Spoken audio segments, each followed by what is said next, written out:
Bienvenue, fidèles téléspectateurs de cette émission alternative. C'est un réel plaisir pour moi de vous retrouver sur ce plateau cette semaine pour une autre thématique liée à l'environnement et le développement durable. Aujourd'hui, nous parlons d'éducation environnementale, d'éducation liée à l'environnement, qui se révèle être donc un outil de développement durable. Et pour bien entendu analyser cette thématique, j'ai le plaisir de recevoir pour vous Monsieur Karim Sangaré.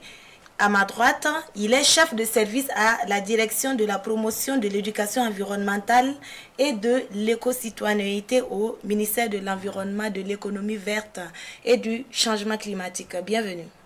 Merci, madame. Et en face de vous, nous avons M. Bandinia Tandamba, qui est expert en gestion des déchets, mais également directeur exécutif de l'ONG Burva. Bienvenue à vous. Merci, madame. Alors, merci à tous les deux de répondre présent à l'invitation de Burkina Info pour décrypter cette actualité qui se révèle être également une question importante de développement durable au Burkina Faso et partout ailleurs dans le monde. Alors, que doit-on comprendre d'abord par développement durable, Monsieur Sangaré? Ok, merci madame. Merci donc, chers téléspectateurs. Donc, le développement durable, comme vous l'avez déjà dit, c'est un développement qui tient compte donc de beaucoup de paramètres, voilà, donc les sociales, l'économie et l'environnement. Voilà, donc même si l'environnement, bon, dans sa définition, on prend en compte beaucoup de paramètres, mais on a quand même essayé de disséquer pour que voilà, les choses soient claires, afin qu'en tout cas, bon, tout le monde puisse comprendre aisément. Si on dit l'environnement, ça prend en compte vraiment tous ces aspects-là. Voilà. Bon, c'est un développement en fait, qui prend en compte ces aspects effectivement, mais qui permet donc à la population de vivre harmonieusement, non seulement économiquement, mais aussi côté social, bon, c'est-à-dire on respecte aussi les cultures. Voilà. Également, bon, les ressources naturelles sont protégées donc, à travers ces développements. Voilà, c'est cette manière en fait, de se développer. Voilà. Sinon, bon, dans les littératures, on dit que c'est un développement donc, qui répond aux besoins donc, des générations présentes, sans pour autant donc, empêcher ou encore voilà, empêcher donc, la capacité donc, des générations futures de répondre donc, aux leurs. Voilà, donc c'est un peu ce qu'on peut dire donc, de façon globale. Alors, aujourd'hui, nous parlons de développement durable et on ne peut pas parler de développement tout simplement sans ajouter ce mot qui est le durable, développement durable. Et aujourd'hui, l'éducation environnementale est promue également comme un outil important de développement durable partout ailleurs dans ce monde. Alors, en quoi consiste l'éducation environnementale, Monsieur Bandinia? Merci madame, merci à Burkina Info, merci chers spectateurs qui nous suivent maintenant. L'éducation environnementale, c'est aussi appelé l'éducation à l'environnement. Souvent même on dit communication à l'environnement. Souvent aussi on peut dire éducation liée ou bien relative à l'environnement. Tout ça, ce sont des terminologies qui tournent autour de cette question. L'éducation environnementale se définit comme ce domaine de la recherche, de la formation, de l'action, basée sur la relation entre l'homme et son environnement, du point de vue aussi culturel, esthétique, environnemental, social et tout ce qui peut tourner autour du bien-être de l'être humain en relation avec son environnement. Alors, éducation environnementale ou éducation relative à l'environnement. Et vous, comment appréciez-vous le niveau de l'éducation environnementale au Burkina, Monsieur Sangaré? Ok, merci. Le niveau, bon, c'est vraiment un niveau, bon, il n'est pas embryonnaire. Et néanmoins, en tout cas, il y a beaucoup de choses qui sont faites pour dire que l'appréciation vraiment est positive donc, concernant donc, nos réalités. Voilà, donc quand on prend le ministère de l'Environnement qui est chargé donc par le gouvernement, voilà, donc c'est le garant donc de la qualité de l'environnement au niveau de notre pays. Voilà, donc ce ministère, voilà, à travers donc ses actions de sensibilisation, à travers les écoles, bon, disons les régions, donc il y a les écoles professionnelles, il y a les écoles aussi publiques et privées, de même que aussi les universités, voilà, donc sont concernées par ça. Donc c'est-à-dire qu'il y a une base qui est déjà, quelque chose qui est déjà fait. Voilà, sur le terrain. Voilà, donc bon, à travers aussi l'adoption des textes Voilà, il y a des textes d'environnement qui sont adoptés. Le code de l'environnement, la constitution même décline ça. Voilà, donc le code de l'environnement aussi suit avec le code forestier et beaucoup d'autres voilà, textes qui sont voilà, adoptés. Donc pour toujours promouvoir en fait l'éducation environnementale. Donc il y a quelque chose vraiment qui est fait sur le terrain. Voilà, même si de façon vraiment très très pointue, on ne peut pas en tout cas faire sortir des chiffres vraiment de façon, il allait dire, progressive. Parce que bon, il faut dire que nos politiques aussi, la mise en œuvre souvent, pour essayer de faire le bilan, ça demande en tout cas un travail préalable. Si ça n'a pas été fait, bon, ça fait qu'en amont, en aval plutôt, c'est compliqué souvent de faire des choses. Donc ça fait que pour le cadre de l'éducation environnementale, en tout cas on a à travers les rapports donc, beaucoup de choses qui sont faites.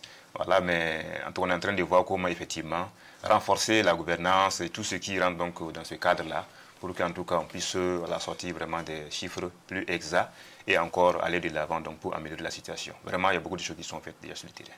Alors, Monsieur Tandamba, comment vous appréciez le niveau de l'éducation environnementale au Burkina?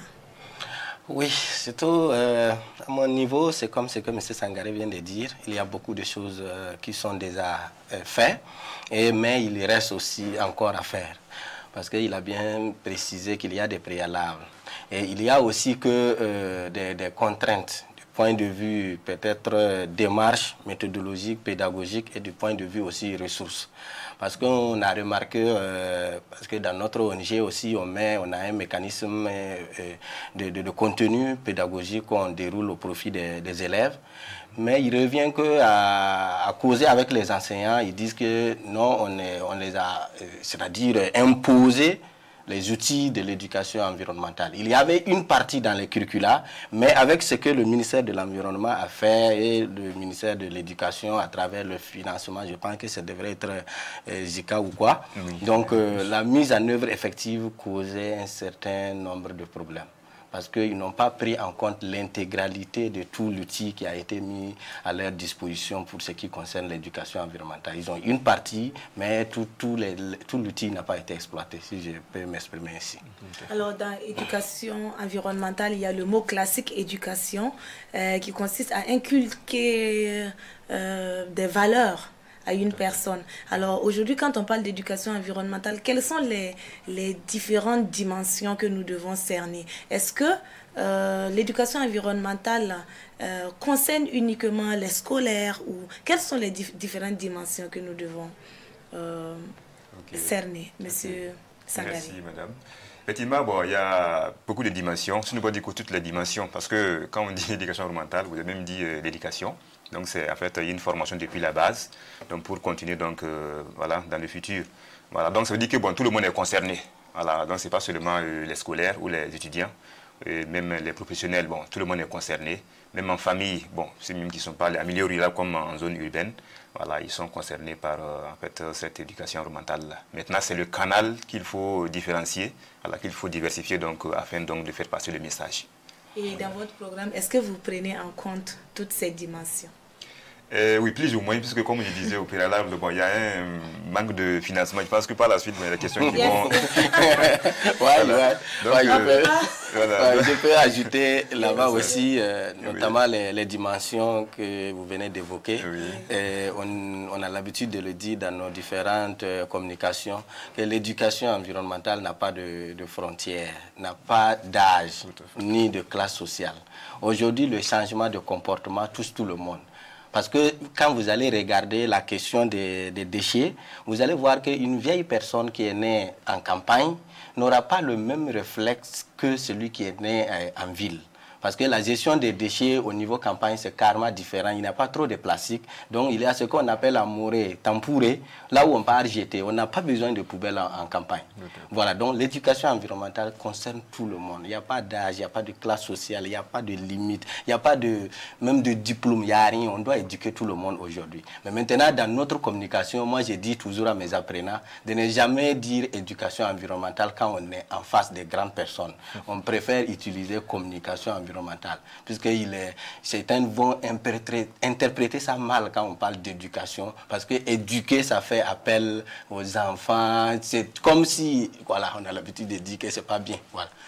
Mais est-ce que les grandes personnes, je pense, les grandes personnes également n'ont pas besoin d'être éduquées? Est-ce que c'est ce que ça veut dire, monsieur Bandinia? Oui, je pense que c'est quand on parle d'éducation pour une grande personne, c'est trop dit. En tout cas, dans le contexte francophone, éduquer, quand on dit on va m'éduquer, ça va me déranger un peu. Parce qu'on se dit que c'est à l'enfance qu'on requiert l'éducation. Donc une grande personne, tu vas l'éduquer, ça devient un peu chose. Donc nous, on utilise souvent communication environnementale. Peut-être ceux du domaine ont autre chose à dire. Qu'est-ce que vous pensez de cela? C'est ça, en fait, c'est les mots. Voilà, donc quand on prend l'éducation, effectivement, bon, si on prend le MENA, bon, il y a ce mot d'éducation qui est là. Et bon, personne ne se plaint. Maintenant, si on parle au supérieur, bon, on parle maintenant de l'enseignement supérieur, voilà, ou secondaire ou supérieur. Donc bon, ça veut dire que ça change un peu. En fait, c'est pour faire moins de chocs, comme il disait. Voilà. Sinon, bon, en réalité, l'objectif visé, c'est en tout cas, c'est l'éducation. Donc c'est pour atteindre donc un comportement, voilà, qui puisse en tout cas être respectueux de l'environnement, de l'entourage, bon, les populations, tout le monde, c'est-à-dire autrui, quoi. Voilà. Donc bon, comme souvent le public, si on le connaît, bon, ça permet donc ça facilite plutôt l'atteinte donc de ce qu'on vise. Voilà, donc si on voit que le mot éducation, bon, peut-être va vexer telle ou telle personne, donc on est obligé donc de faire, voilà, de passer par une autre manière pour donc essayer. Sinon c'est la même chose, c'est pour en tout cas aboutir donc à l'objectif qui est vraiment escompté. Alors, il n'y a pas de doute, toutes les cibles donc, sont à atteindre dans ce programme d'éducation environnementale. Revenons à ma question. Est-ce que le ministère de l'Environnement, dans son programme, prend en compte toutes les cibles? Bon, de façon très claire ou encore de façon générale, oui. Voilà, même si dans la mise en œuvre, avec, comme je disais, le manque donc, de moyens. Bon, les moyens, ça prend en compte beaucoup de paramètres financiers, matériels, voilà, et même, voilà, bon, je dirais pas humain, mais il y a toujours ça, bon, parce que ça demande aussi la recherche. Voilà, et ça, quand on rentre dans la recherche, on voit que bon, ceux qui sont plus devant, en tout cas, respécialisés, voilà, certaines thématiques donc, de l'environnement. Parce qu'il ne faut pas restreindre donc, au scolaire, c'est-à-dire qu'il faut aussi aller au niveau de la recherche. Voilà, je vais parler des universités et autres. Voilà, vous voyez que là-bas, bon, on ne parle pas d'éducation, plutôt, bon, c'est des conférences, c'est des échanges qu'on fait, parce que là-bas, voilà, c'est en fait, le niveau supérieur. Donc, il faut donc adopter une autre manière d'approcher. Voilà, donc, ça revient un peu à ce que monsieur le DG disait. Voilà, donc, bon, c'est pour dire que, en tout cas, le ministère prend en compte ces aspects. Voilà, mais ceux qui sont beaucoup plus, en tout cas, touchés, comme vous dites, les cibles là, c'est vraiment les scolaires, les étudiants, les écoles professionnelles. Et aussi, bon, le grand public, voilà, d'une manière ou d'une autre, en tout cas, il y a aussi des possibilités pour, en tout cas, les atteindre donc, avec l'information environnementale. Voilà, mais je vous assure que, bon, je vous parle là, voilà, je dis qu'il y a un module donc, qui est déjà élaboré. Voilà, il parlait de l'éducation au niveau de l'enseignement primaire et post-primaire. Voilà. Il y a un module qui est déjà élaboré, bon, qui est en phase même d'expérimentation. Donc c'est de concert. Donc, après que voilà, la JICA ou encore d'autres partenaires qui ont effectivement aidé le ministère à élaborer voilà, les modules dans les temps passés, il y a un module qui est en cours en tout cas d'être voilà, je dirais adopté, en tout cas qui sera voilà, appliqué voilà, au niveau donc, de l'éducation nationale. Je veux dire, même en langue nationale, ça sera effectivement vulgarisé.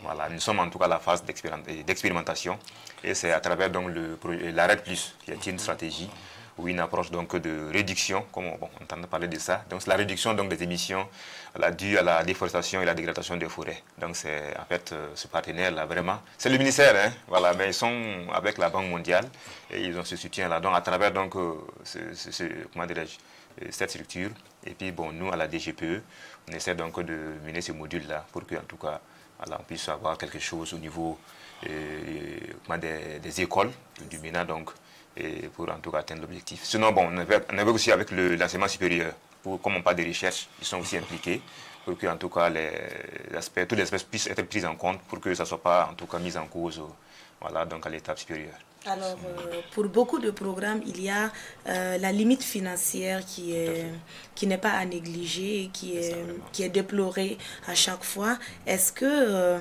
on a forcément besoin de mobiliser des milliards pour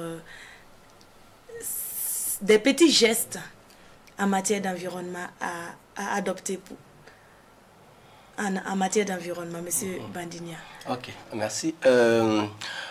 Oui et non en même temps, parce que ce qu'on a besoin comme comportement et comme acquis, comme compétence pour bien se comporter face à face vis-à-vis de notre environnement, c'est le changement de comportement. Et je me dis que le changement de comportement, chacun a droit à l'information, à la connaissance, à l'acquisition des compétences. Et si on arrive à travailler, à changer de mentalité, de comportement, je pense qu'on va y arriver. Et pour cela, peut-être, oui, la vulgarisation des textes, on dit que nul n'est censé ignorer la loi. Il y a les outils qui sont là, mais il faut les vulgariser. Là, ça nécessite des moyens. C'est là le côté, oui, de la chose. Mais aussi, sans dire que pour ce qui concerne les gestes de base, en tout cas, on peut de façon chose naturelle les acquérir sans pour autant attendre à ce que ça soit impliqué dans un large programme là où on dépense de l'argent. Je pense que c'est les gestes qu'on peut observer autour de nous. Ne pas jeter les sachets plastiques, je pense qu'on peut le savoir sans dépenser de l'argent. Ne pas couper les arbres anarchiquement, on peut le savoir. Même au niveau traditionnel, dans nos us et coutumes endogènes, chacun le sait. C'est pour ça qu'on parle de bois sacrés et autres. C'était des mécanismes de conservation des écosystèmes. Alors, moi je me pose la question aujourd'hui, hein, quelles sont les vraies limites de l'éducation environnementale aujourd'hui? Bon, les limites, vraiment, merci. Les limites, vraiment, c'est de façon vraiment sommaire, on va dire, il y a beaucoup de limites, comme on disait plus haut. C'est le manque de moyens, voilà, qui est là. Et puis bon, à travers ça aussi, si vous voyez que certaines personnes sont ignorants, bon, c'est parce que, bon, on disait, hein, pour atteindre donc tout le monde, c'est compliqué. Il faut communiquer. Et dans quelle langue communiquer? Vous savez que bon, le français c'est plus facile parce que dans l'impression, bon, tout le monde a appris le français depuis le CP1 jusqu'à un certain niveau. Donc là-bas c'est plus facile. Voilà, ce qui fait que nous sommes beaucoup plus au niveau des scolaires et puis des universités. Voilà. Donc mais c'est le côté donc, j'allais dire les langues nationales. Voilà, comme nous sommes avec le MENA effectivement, dans le cas du Moulé dont je parlais. Voilà, donc c'est prévu que même ceux qui ne peuvent pas parler, bon, je vais parler donc des sourds-muets, voilà. Donc tout est pris en compte dans les documents que nous sommes en train de d'élaborer. Voilà, donc ça veut dire que en tout cas bon, personne ne sera en tout cas en reste. Mais vraiment il est limité, il y a beaucoup de limites comme je dis, mais c'est surtout financier et puis bon, matériel.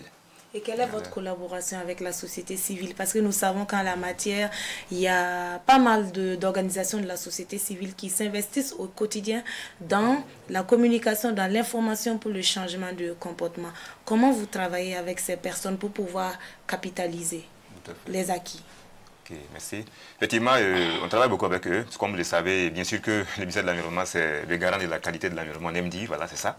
Et ça même, c'est la politique du gouvernement, voilà, donc en matière d'environnement qu'elle doit non seulement mettre en œuvre, suivre, voilà, et ainsi de suite. Et donc avec ces acteurs-là, en tout cas, il y a une collaboration, voilà, parce qu'il y a des partenariats que nous tissons ensemble. Et toute activité qu'ils veulent mener, bon, ils voient que notre concours sera vraiment d'un apport évident, bon, en fait, il veut dire voilà, important, il nous fait signe, puis effectivement les accompagne. Nous aussi, bon, on leur permet, c'est une activité qu'ils peuvent mener à la place du ministère de l'Environnement. Bon, à la place, ça veut dire le ministère peut plutôt les former, voilà, pour certaines voilà, activités, tout en étant recadrés par le ministère. Voilà, donc il y a vraiment une collaboration entre nous.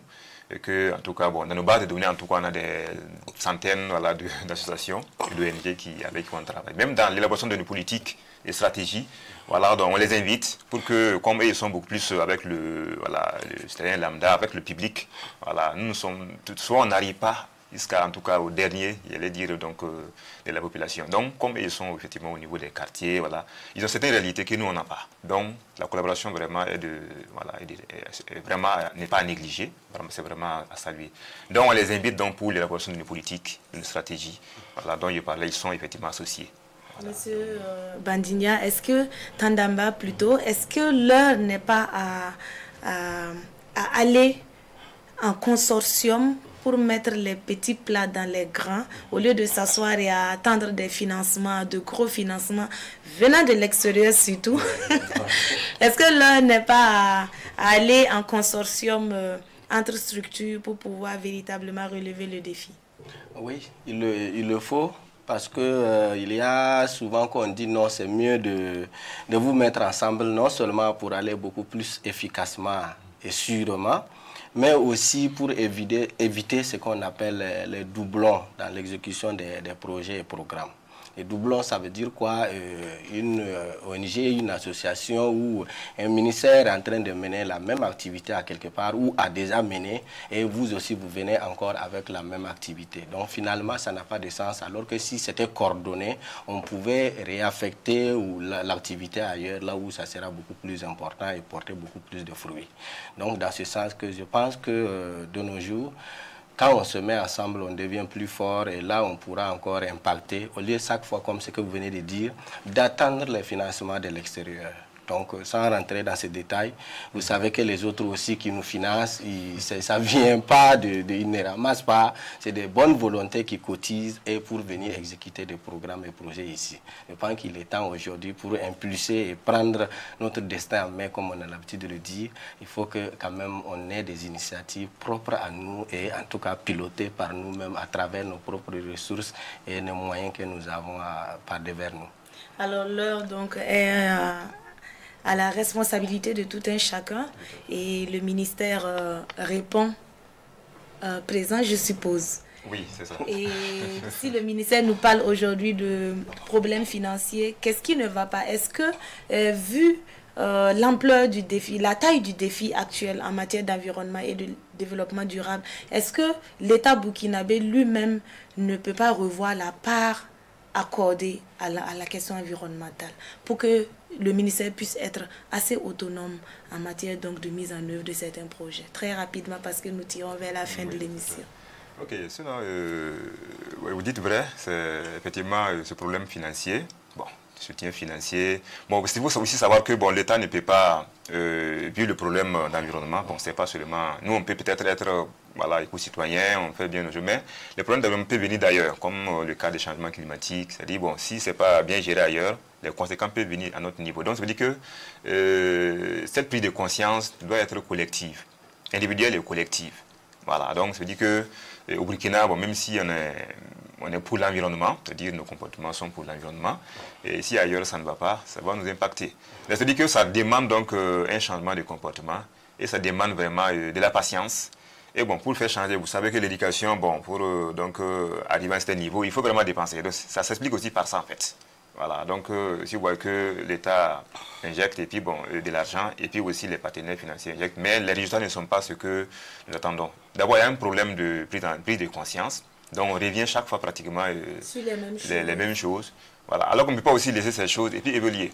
Donc il faut chaque fois effectivement venir et faire, recycler avant de continuer. Alors, donc ça fait que ça demande... La responsabilité de tous. Voilà, est engagée. Voilà, alors nous allons très rapidement rappeler la plus-value de l'éducation environnementale dans le développement socio-économique au Burkina Faso. Nous allons avec M. Tanamba. La prise en compte de l'éducation environnementale aujourd'hui dans le développement économique, elle a une part très importante du point de vue qu'on parle maintenant de l'économie circulaire, l'économie verte. Il n'y a que sans éducation, sans des bons gestes envers l'environnement, les ressources sur Terre, on dit que ça s'amenuise.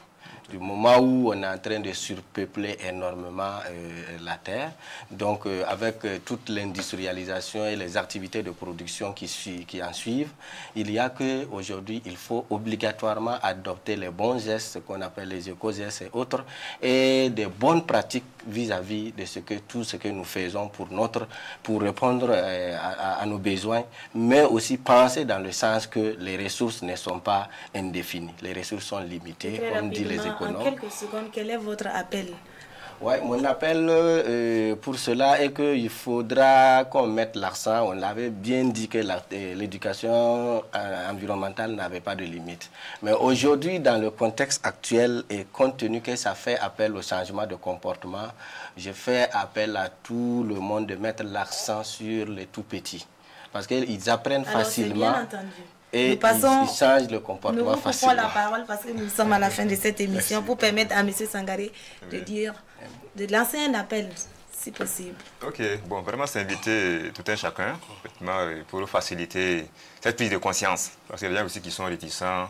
Voilà, pour eux, le fait de laisser certains comportements pour vraiment d'autres qui sont vraiment durables et respectueux de l'environnement. Donc vraiment, c'est les demander d'être malléable et puis de suivre vraiment ce qui est pour le meilleur de tout le monde. Ce développement durable, ça ne peut pas s'acquérir comme ça. Donc tout le monde doit effectivement mettre sa contribution pour qu'on puisse aboutir.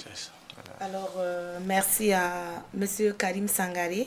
Je rappelle que vous êtes chef de service à la direction de la promotion de l'éducation environnementale et de l'éco-citoyenneté au ministère de l'Environnement, de l'économie verte et du changement climatique. Je recevais pour vous sur ce plateau M.